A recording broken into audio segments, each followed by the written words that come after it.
istimewa ketika berada di dalamnya. Di sekelilingmu ada berbagai tokoh dan dunia nyata dan khayal, tempat yang pernah kau kunjungi dan yang belum, informasi dan cerita dari masa lalu, masa kini, dan masa depan. Semua berpadu, semua berada dalam genggamanmu. Saat berada di antara buku, tidakkah kau merasa menjadi raja dan ratu? Ruang dan waktu seolah menyatu tanpa batas. Kau bisa terbang, melintasi sekat negara, dan melewati berbagai zaman.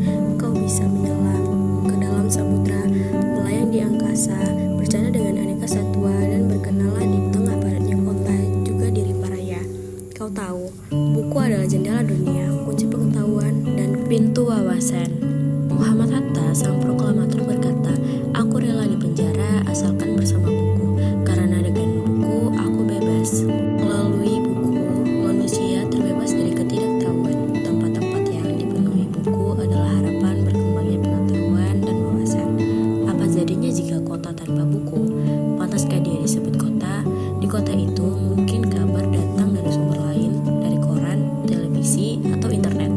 Mungkin informasi dan cerita datang dari cerita nenek moyang. Bagai dongeng-dongeng sebelum tidur, irama warnanya pun tiada beda. Bangun pagi bertebaran di muka bumi untuk berbagai keperluan, untuk kembali pulang siang atau sore harinya. Setelah itu mereka berangkat tidur dan memulai. Di kota itu mungkin ada bangunan bernama perpustakaan. Di dalamnya buku-buku berderet dalam rak yang tak terjemah. Tiada tangan meraih dan membuka halaman demi halaman dengan sukacita. Mungkin juga ada tumpukan buku di sudut-sudut sekolah yang sepi dan berdebu. Jarang dikunjungi, jarang dibaca. Buku-buku di sana teronggok tanpa nyawa. Bagaimana dengan kotamu? Mungkin kau tinggal di kota yang megah, atau di gang sempit, di desa terpencil, di sisi pesisir, atau di kaki gunung. Adakah perpustakaan, taman bacaan, atau toko buku di dekat rumahmu?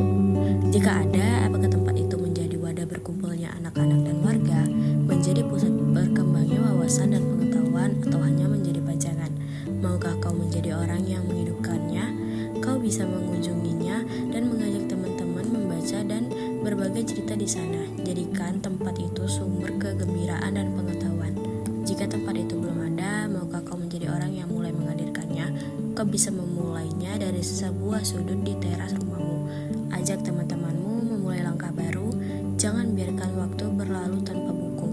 Siapapun dirimu, bersahabatlah dengan buku. Dia akan menjadi teman setiamu sepanjang waktu.